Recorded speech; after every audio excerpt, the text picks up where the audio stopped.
Everyone wants to leave a legacy of positivity in the world around them.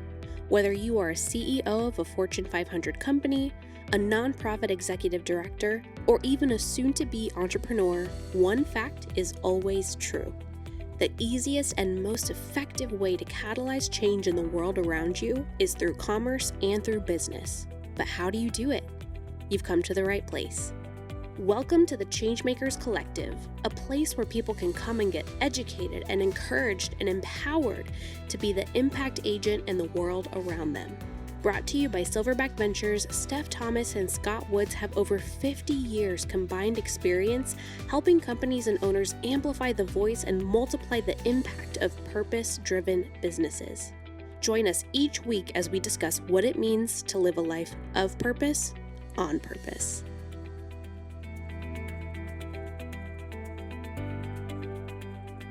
All right, welcome back to the Changemakers Collective. I'm Scott. This is Steph. Hello. She just said to me, I have no idea what we're talking about now, so please guide me. Oh my God, I can't believe you But just... she's lying. She's lying. We talk a lot about impact businesses. Mm-hmm. And when most people think about impact business, they think of nonprofits. Right. We have dispelled that myth and said you can make a change in the world with your for-profit and should. If you don't have a change that you're trying to create, then you're probably not doing something you feel passionate about anyway. Coca-Cola does that well. They do that well. So one of the things you hear in business school and you hear in the marketplace quite a bit is that for-profits should act more like nonprofits. Mm-hmm. Have a consistent and diversified revenue stream, all of the things around structure and back office infrastructure. So not only structuring how your leadership team works and how you make decisions based similar in a for-profit model, but also how you have your infrastructure set up. Okay. One of the things that people have to stop doing, they have I hear you. to Go for stop doing it, is when they treat their nonprofit like I'm just doing this because. And that's when you hire the wrong people, or you're surrounded by the wrong people, or you are not serious. Not saying that everybody's not serious, but you are saying everybody's not serious. Well, again, that's where it becomes, go back and listen to the last episode, right, where you don't actually have a business. Right. I mean, people start businesses to solve problems. Right. If you have a business because you happen to be good at making cakes and you just kind of want to sell it to your friends and family, that's a hobby that you've conned your friends and family into giving you money for.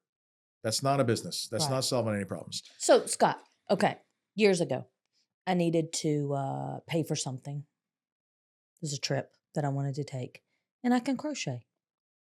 So I remember you telling me this story. So to pay for my trip, I made blankets and hats, and my blankets were anywhere between $400 and $700. I mean, they were blankets.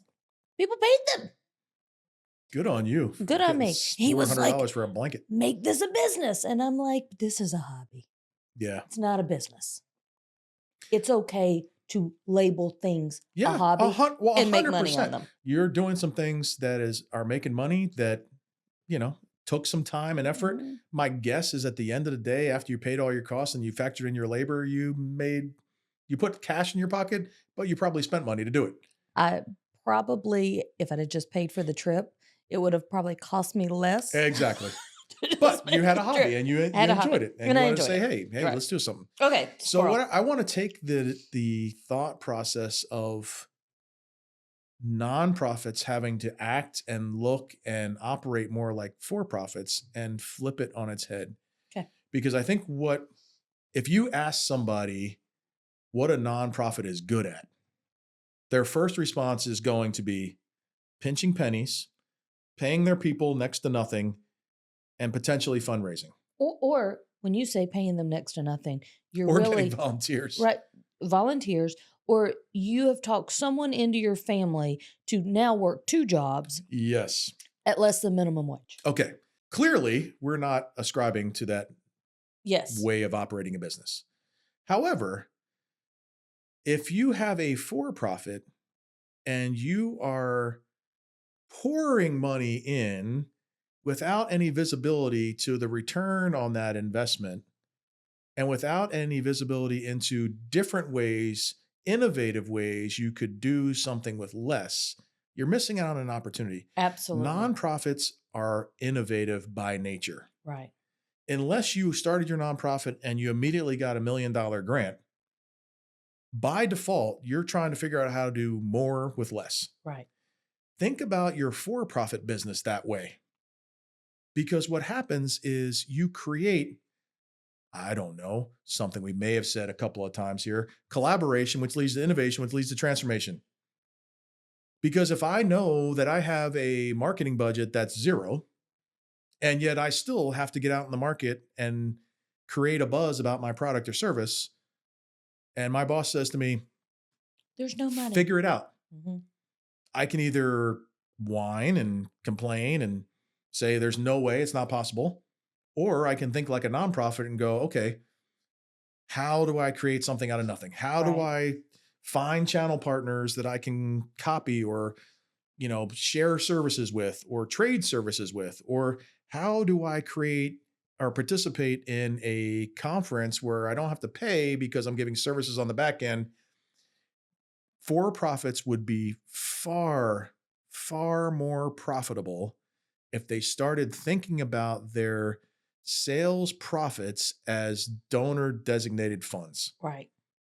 And that's going to be a mind shift. But both of us have worked in startup situations and small business situations where cash was tight. Right. And you had to pinch every penny, but you still had to do some things. I remember working for a company where we were pitching to do the landscaping and snow removal services for all of Bank of America. Our company had 12 employees, and we were pitching all of Bank of America. Wow. They had 4,500 locations across the United States. No one's sleeping. And we're like, how in the world do we sit in a room with senior VPs at Bank of America that are making more than our company makes in a year by themselves and get them to believe that we can deliver on our brand promise? We don't have hundreds of thousands of dollars in marketing tools. We don't have a staff of 5,000 people. But what we do have is really smart people that can come up with innovative ways to talk about and deliver on our brand promise that is unique from our competition. Okay, so Scott, I mean, that sounds good from a practical standstill, right? It was good because we actually got that gig. Oh, wow. Yeah, we actually got that gig. Transformed the business. Well, I can only imagine. Okay, so you were thinking, I've got to streamline. Now you have all of this opportunity. Here's what I see happen. However you spend your money when you have a little, you got to pay attention to how you spend it when you have a lot. Yes, because if you burn through every dollar when you have $2, you're going to burn through every dollar when you have 2 million. Right. So in a mindset of what all can I do in a lean season of my business, and how can I grow in other areas, still having a lean season mindset, you really can skyrocket and scale your business much easier, much quicker, have better talent. Yes, that is 1,000% true. Because if you're faithful in the little, you'll be faithful in the much, right? So we have the opportunity. What we did as that business is we said, okay, we did the exactly what you just said is exactly what we did. We now have, I think when we bought that business, we had like 40 locations we were servicing. Well, now we have to talk about and how to plan for and have to hire for servicing 4,500.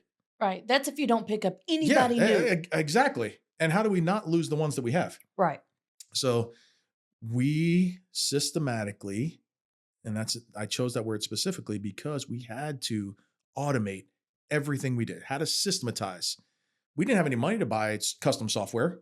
So we had to figure out processes in order to engineer how we're going to onboard, how we're going to manage, how we were going to grow that business. And when it dumps, the rain came, so to speak, right, we had already bought all the umbrellas. So as a business owner, and we some people do this well or not, but you got to keep your eye on the ball, right? So now you've got this big check that's coming in, Mm-hmm. but that's not a guaranteed check, That's very true. right? So while you're working in your business, You you also have have, to work on. right. And I'm so glad you said that. Can I interrupt you for a yeah, second? of Because course, of course. that exact thing happened. We got the contract with Bank of America, and it snowed like a blizzard that year all across the country. We were making $1 million a day every time it snowed. Oh my goodness. The owners decided he needed a much bigger building and much more infrastructure, and we had to hire all these people. And we counseled, myself and a couple of the executives said, you know what? We appreciate your vision for something grand, but maybe we ought to wait and see how it all plays out. We didn't. We spent all the money, $2 or $3 million, to build out this building, and it didn't snow for 3 years. And the company went from making $1 million a day to making nothing in the same period of time. Right. And we went With from no diversified. we went from plan. a staff of 12 to a staff of 40, and a building of 10,000 square feet to a building of 40,000 square feet. All the costs associated with that, and it basically bankrupted the company. Okay, but did you need it? No, we Right. didn't need it. We didn't need it. So And we that could goes have, back yeah, to your original yes. point. Don't be greedy. Right. And So- again, I don't understand this from and maybe it's the accountant in me, the more is more mentality in that regard. We created a system in that business that was so scalable that the bank actually approached us after, when it wasn't snowing, and said, how do we buy the system? How do we buy the system you created to manage this, because you did it so well? Wow. And yet, instead of actually focusing on this area of business and teaching other people how to do what we do, we went kingdom building, and more was more. Right. Whereas if we had stayed in our lane, kept what we had, systematized and scaled in a controllable manner, which is also important, nonprofits scale in a controllable manner. You know, if somebody drops a $10 million check on a nonprofit, they don't spend $10 million tomorrow. Don't do that if you're a for-profit. Don't immediately go, oh, I can give myself a giant bonus. I can go to Tahiti. I can do whatever. You can also put that in a savings account and make money while it sits there. Yes, because inevitably it's going to stop snowing. It's going to stop snowing. Oh, that's good. It's going to stop snowing. So, knowing what your vision statement is. Yes, that's a guiding light for all of it. That's 100% true. A lot of times, whether it's nonprofit or for-profit, you get this big payday. Mm-hmm. And you forget where the vision statement is taking you. And you, Yes. coin the Oprah phrase, you get a car, you get a car, you get a car. And you bankrupt the company. And you bankrupt the company. That's 1,000%. We've watched it happen over and so over. many times. In fact, when we do workshops around how to scale your business, we have changed our questions to not be what would happen if it doesn't snow and you all of a sudden didn't have any money coming in the door. How would you manage? Because people by their very nature are good at hoarding and good at protecting what they have, to the detriment of growth. Right. We've now had conversations around, okay, if I handed you a $10 million check. I had this conversation yesterday. If I handed you $10 million tomorrow, what would you do differently? Okay, but there's a caveat to that. Mm-hmm. We say, if we hand you $10 million and you didn't hire anyone new or give a pay raise. Yeah. What would break down in your company? If your business, let's forget about the 10 million. Nonprofits is much easier. If I handed you a $10 million check as a nonprofit, how would your programming change to impact more people? Right. If you don't have a good answer for that, you need to call us. Right. Because you're setting yourself up for heartache. And you're also not being a great steward of the money that people are giving you. Yes. Because your job is to change people's lives. And if I gave you 10 million more reasons to do that, you should be able to do it. Okay, here's the funny part. So, and we've asked that question to multiple people. Good responses are, I would change the quality of, I would expand to another right. location. Mm-hmm. Bad responses are, oh, I don't know. That's not as bad as I'm going to give everybody a pay raise, including myself. Right. Scott and I were working with a client. We asked that question. They said they were giving everybody a pay raise. They needed to hire 5 more people. Yeah, we haven't had a And they raise were in going to so do many an years. offsite at some crazy Yes, location. yes. We were like, Instead of doing our offsite in our backyard in our building that has excess capacity, we're going to travel to the Caribbean and do an offsite there and spend $45,000 to do it.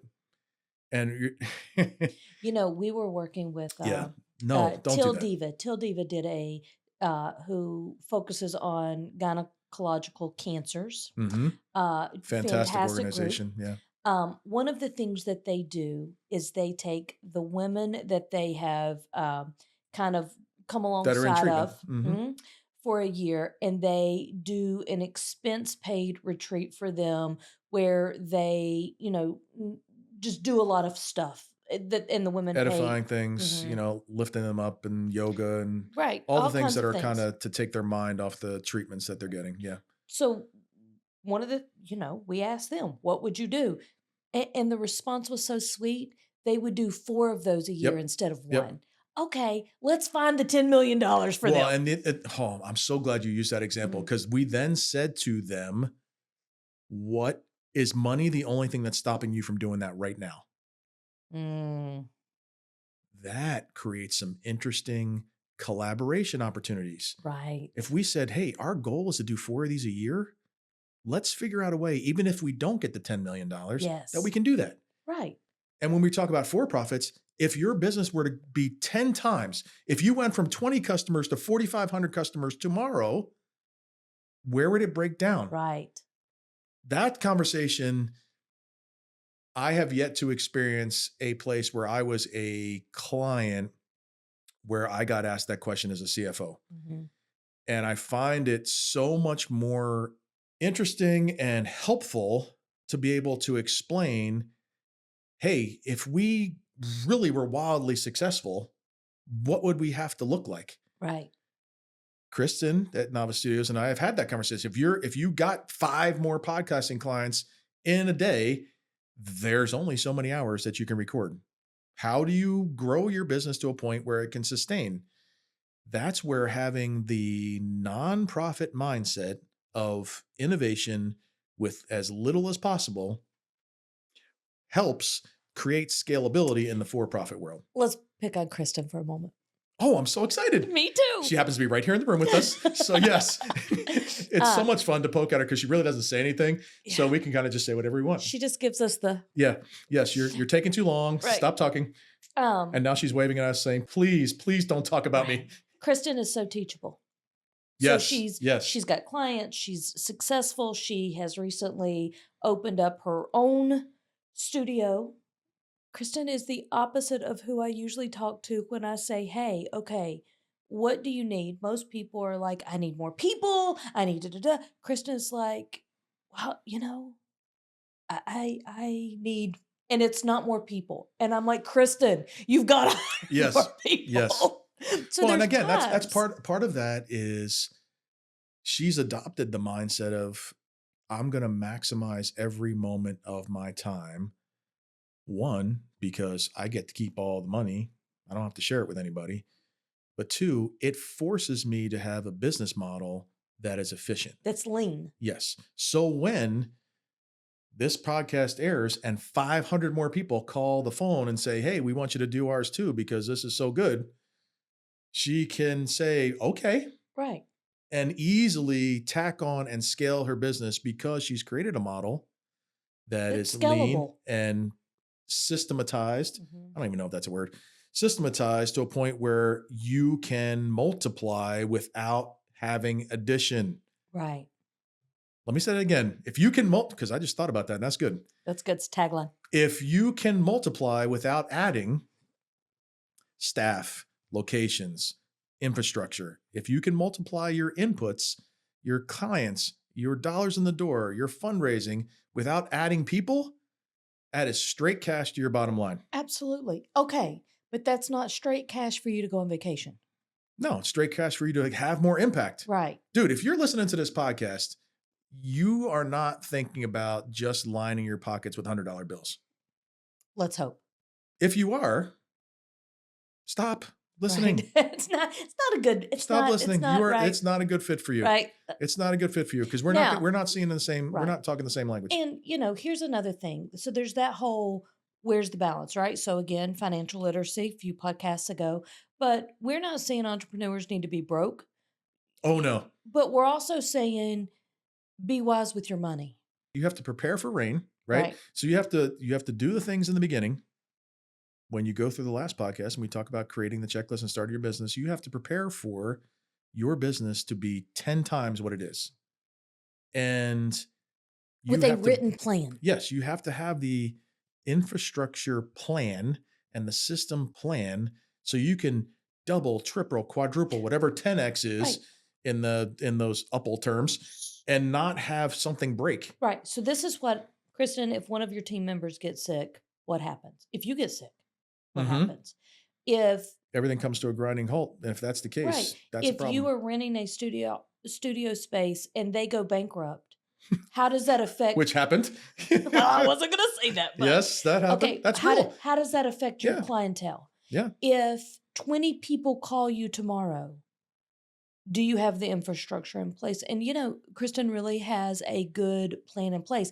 And, like you said, somewhere a place that she was renting is no longer available to her. So she was in a position to open up her own Well, she space. planned for it too. And I think Right. that's the thing. And like you said, instead of just lining your pockets with hundreds and buying yourself a fancy car, she planned for, I need my business in order. Man, it goes back to what's your vision of ultimate success? I want to have every day podcasts all over the place. I want to be jamming like a crazy person, but I also have a 2.5, 3-year-old, 2-year-old that I Mhm. got to take care of. So I want to be a mom too. And I want to be a wife too. And I actually want to enjoy going on vacation and not have to be stressing out that my clients are not doing something. So how do you create your business in such a way that you can scale? So you have to prepare for that on the front end, but then you also have to plan for and deposit time and resources to grow it in such a way that it's controlled, but it aligns with your vision, aligns with your values, and is not something that's going to eat your lunch every day Right. from a stress standpoint. And not everybody is good at doing that, right? No, So that's there's- why. we Yes. can coach Yes. people. Yes. Yes. uh, Yes. Yes. or, Yes. or here's another thing. If you see someone that is doing it successfully, just Talk say, to hey, them. Talk to how'd them. you do that? Right? Nobody's trying to steal your if lunch. you're the smartest person in the room, you need to You're be in the a wrong different room. That's 100% true. Right. That's 100% true. You should be helping people if you are the smartest person in the room, but you should also be surrounding yourself with people to take you to your next, because I Yes, I guarantee agree with somebody that. has made that mistake. And if you just have a conversation, you won't make the same mistake they made. That's a good way to end. Hey, all right then. Till next time, live a life of purpose. On Purpose. On purpose. On purpose. On purpose. You can change the world. It's your time to do it. Take care.